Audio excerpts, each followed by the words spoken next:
I wake up to the same old fight, chasing shadows in the night. Promises made, but I let them fade. Caught in the cycle, I'm feeling betrayed. Round and round, I'm losing ground. Trying to break free, but I can't see. These negative patterns are haunting me. Nights turn to days, I'm losing my way. Thought I found peace, but it's led me astray. Chasing the high, but it only brings pain. The more I run, the less I gain. Hey everybody, hey, and welcome to another session of Taureca Say It Again. And today's session, I want to talk about cost. Now, if you have a flourishing relationship, you all communicate with one another, you do your check-ins, I'm not talking to you. This session is to encourage people to examine not just why you stay, but what staying is costing you. Yeah, you heard me. What is it costing you? No, I'm not talking about finances, but for some, it could be. They could be paying somebody to be with them. My book, it deals with unhealthy relationships and how it could become an addictive pattern. All right. I share my personal experience as well as I also share out testimonies from other women that have undergone some addictive patterns in their relationship or what you might have considered to be toxic. So my question for today's session, what's the cost of staying in a toxic relationship too long? You want me to say it again? What's the cost of staying in a toxic relationship? When is it? When is it considered too long? You've heard it before. If he or she don't leave, somebody gonna get hurt. At what point does loyalty become self-destruction? Is there ever a benefit to staying in a toxic relationship? I don't think so. But some do.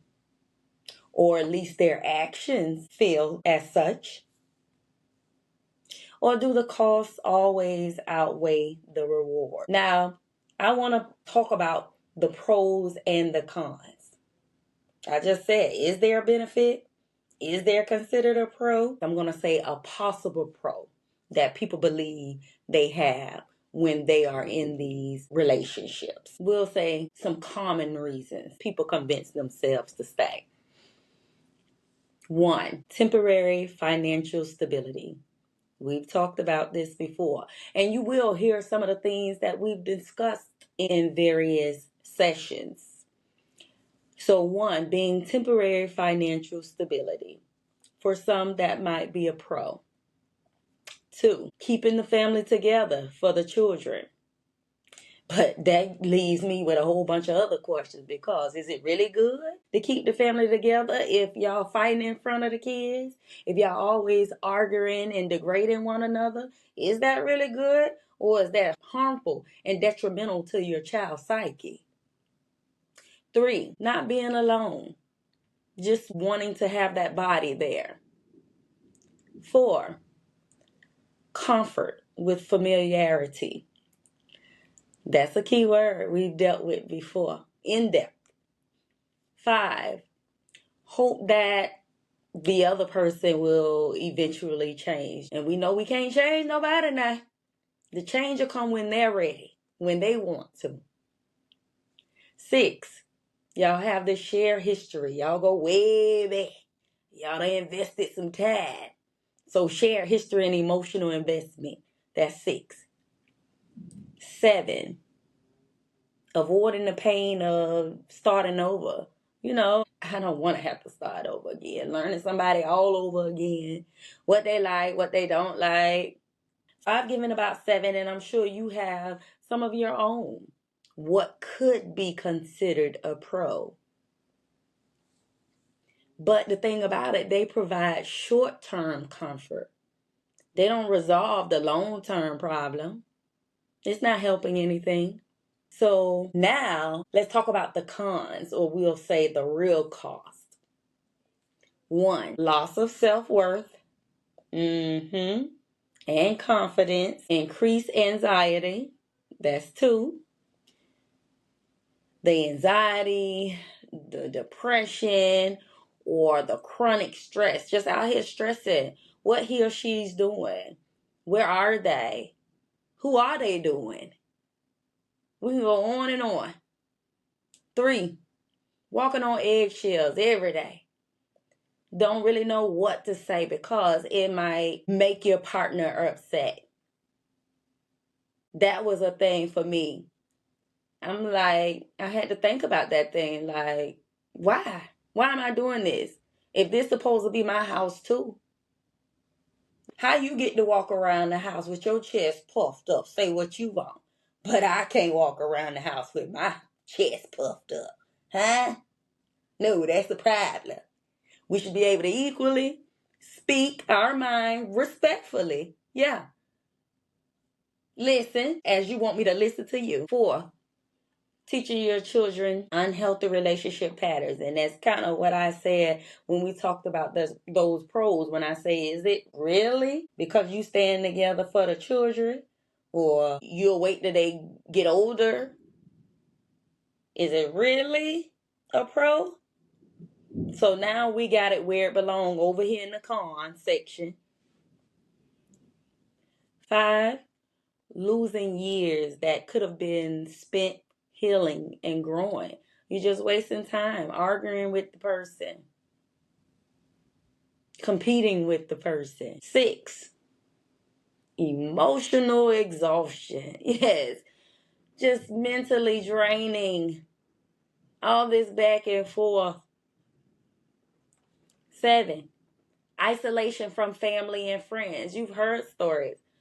He or she kept me from the family. Or maybe you just was going through so much that you just didn't really feel like being happy, or didn't feel like being around others. You preferred to stay home. 8, missing opportunities for healthier relationship. Yeah, if you're allowing somebody to be there, take up space, you'll never get the person that's truly for you, or the person that brings or know how to have a healthy relationship. So don't be afraid. Forget the loneliness. Don't be afraid to let go of something that's really not good for you. 9, physical health issues caused by prolonged stress. You hear people just stressing so much. They're physically sick. 10, becoming addicted to the cycle of chaos, apologies. And we had a whole episode on that. Apology versus change. Like, what does that look like? You gonna keep saying you sorry? Where's the change? The change shows me that you're truly sorry. All right. To sum up that, one of the most dangerous addictive patterns isn't always drugs or alcohol. That's your obvious. It could be people. Yeah, you heard me. An addictive pattern can be people. Sometimes we become addicted to potential instead of what's reality. We confuse inconsistency with passion. Trauma.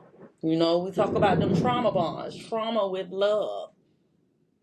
Like we just last week was saying, are you in love or are you attached? We also might be addicted to surviving with living. A toxic relationship can become an emotional addiction because you have that cycle of hurt, apology, reconciliation, and hope. It releases powerful emotions. You hoping that he proposed. You hoping that he choose you. It can release powerful emotions that are difficult to break away from. The longer the cycle continues, the more normal dysfunction begins to feel. I have another question, y'all. I want you to think about this. For those that might have experienced this, what kept you in a relationship longer than you should have? What kept you there? Because we just went over some pros and cons. But what kept you there? Did you stay because of love, fear, guilt, or hope? What did staying cost you emotionally, spiritually, financially, or mentally? If you finally left, what did you gain? If you were one of the ones to get out of your toxic relationship, if you finally left, what did you gain? For me, I gained peace. I gained clarity. Hell, I gained or regained a whole new life. But how do you know the difference between fighting for a relationship and fighting to keep an unhealthy pattern alive?